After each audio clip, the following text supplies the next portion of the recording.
اس زمانے میں عرب کا دستور یہ تھا کہ جب ان کے ہاں کوئی بچہ پیدا ہوتا تو وہ دیہات سے آنے والی دائیوں کے حوالے کر دیتے تھے تاکہ دیہات میں بچے کی نشوونما بہتر ہو اور وہ خالص عربی زبان سیکھ سکے۔ دائیوں کا قافلہ مکہ میں داخل ہوا۔ انہوں نے ان گھروں کی تلاش شروع کی جن میں بچے پیدا ہوئے تھے۔ اس طرح بہت سی دائیاں جناب عبدالمطلب کے گھر بھی آئیں۔ نبی کریم صلی اللہ علیہ وسلم کو دیکھا، لیکن جب انہیں معلوم ہوا کہ یہ بچہ تو یتیم پیدا ہوا ہے تو اس خیال سے چھوڑ کر آگے بڑھ گئی کہ یتیم بچے کے گھرانے سے انہیں کیا ملے گا۔ اس طرح دائیاں آتی رہی جاتی رہیں، کسی نے آپ کو دودھ پلانا منظور نہ کیا، اور کرتی بھی کیسے؟ یہ سعادت تو حضرت حلیمہ کے حصے میں آنی تھی۔ جب حلیمہ مکہ پہنچی تو انہیں معلوم ہوا سب عورتوں کو کوئی نہ کوئی بچہ مل گیا ہے اور اب صرف وہ بغیر بچے کے رہ گئی ہیں، اور اب کوئی بچہ باقی نہیں۔ بچہ ہاں، ایک یتیم بچہ ضرور باقی ہے جسے دوسری عورتیں چھوڑ گئی ہیں۔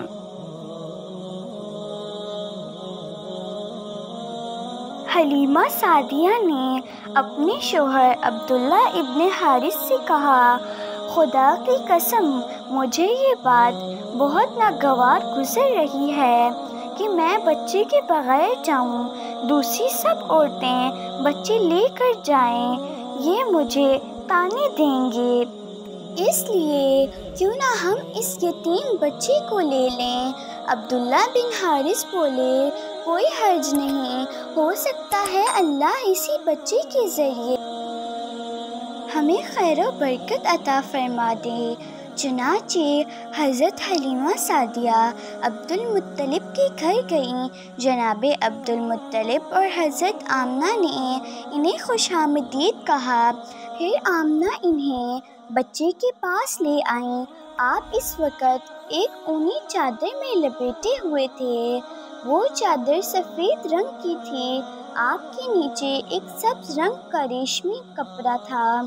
آپ سیدھے لیٹے ہوئے تھے، آپ کے سانس کی آواز کے ساتھ مشک کی سی خوشبو نکل کر پھیل رہی تھی۔ حلیمہ سعدیہ آپ کے حسن و جمال کو دیکھ کر حیرت زدہ رہ گئیں۔ آپ اس وقت سوئے ہوئے تھے، انہوں نے جگانا مناسب نہ سمجھا، لیکن جو ہی انہوں نے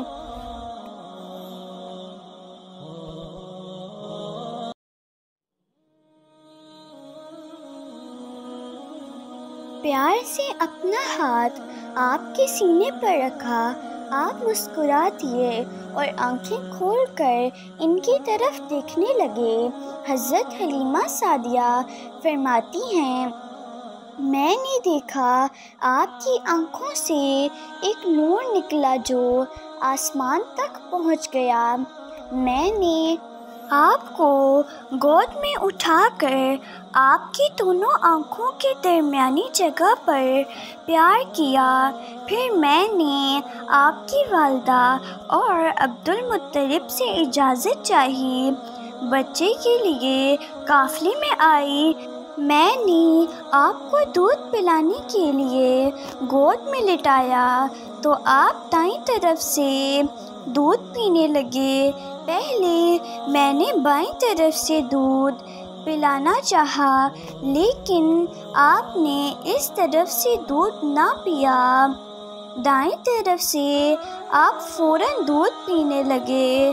بعد میں بھی آپ کی یہی عادت رہی، آپ صرف دائیں طرف سے دودھ پیتے رہے، بائیں طرف سے میرا بچہ دودھ پیتا رہا۔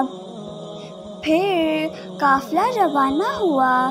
حلیمہ سعدیہ فرماتی ہیں، میں اپنے خچر پر سوار ہوئی، آپ کو ساتھ لے لیا۔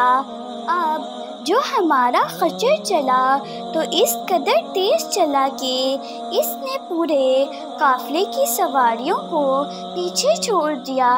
پہلے وہ مریل ہونے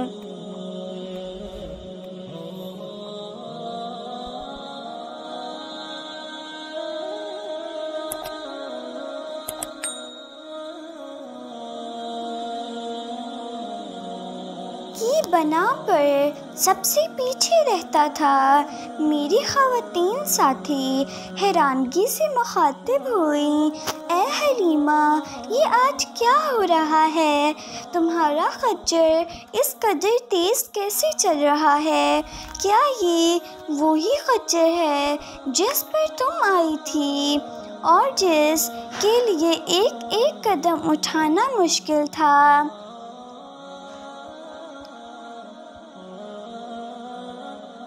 جواب میں ان سے کہا، بے شک یہ وہی خچر ہے، اللہ کی قسم اس کا معاملہ عجیب ہے۔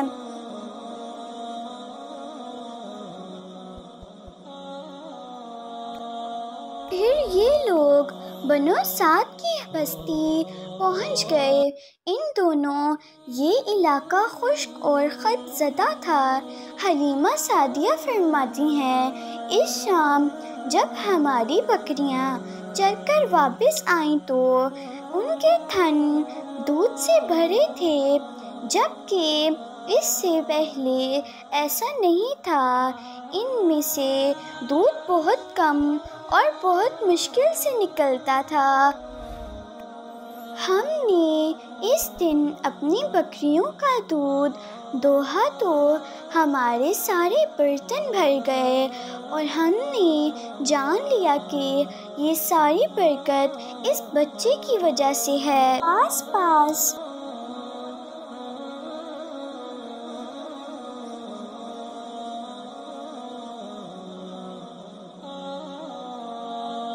کی عورتوں میں بھی یہ بات پھیل گئی۔ ان کی بکریوں بدستور بہت کم دودھ دے رہی تھیں، غرض ہمارے گھر میں ہر طرف ہر چیز میں برکت نظر آنے لگی۔ دوسرے لوگ تعجب میں رہے۔ اس طرح 2 ماہ گزر گئے۔ 2 ماہ ہی میں آپ چلنے پھرنے لگے۔ آپ 8 ماہ کے ہوئے تو باتیں کرنے لگے اور آپ کی باتیں سمجھ میں آتی تھی۔ 9 ماہ کی عمر میں تو آپ بہت صاف گفتگو کرنے لگے۔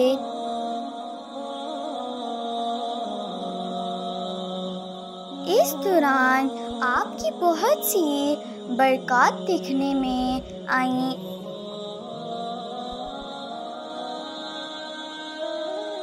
حلیمہ سعدیہ فرماتی ہیں، جب میں آپ کو اپنے گھر لے آئی تو بنو سعد کا کوئی گھرانہ ایسا نہ تھا جس نے مشک کی خوشبو نہ آتی ہو۔ اس طرح سب لوگ آپ سے محبت کرنے لگے۔ جب ہم نے آپ کا دودھ چرایا تو آپ کی زبان مبارک سے یہ الفاظ نکلے،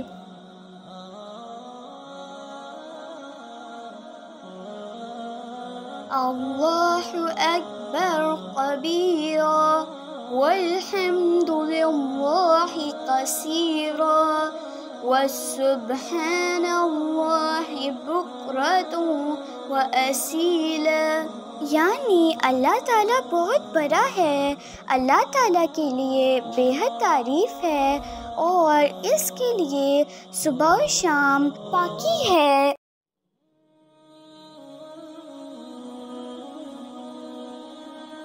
پھر جب آپ صلی اللہ علیہ وسلم 2 سال کے ہو گئے تو ہم آپ کو لے کر آپ کی والدہ کے پاس آئے۔ اس عمر کو پہنچنے کے بعد بچوں کو ماں باپ کے حوالے کر دیا جاتا تھا۔ ادھر ہم آپ کی برکات دیکھ چکے تھے اور ہماری آرزو تھی کہ ابھی آپ کچھ اور مدت ہمارے پاس رہیں، چنانچہ ہم نے اس بار میں آپ کی والدہ سے بات کی۔ ان سے کیوں کہا، آپ ہمیں اجازت دیجیے کہ ہم بچے کو 1 سال اور اپنے پاس رکھیں۔ میں ڈرتی ہوں کہیں اس پر مکہ کی بیماریوں اور آب و ہوا کا اثر نہ ہو جائے۔ جب ہم نے ان سے بائے بائے کہا تو حضرت آمنہ مان گئیں۔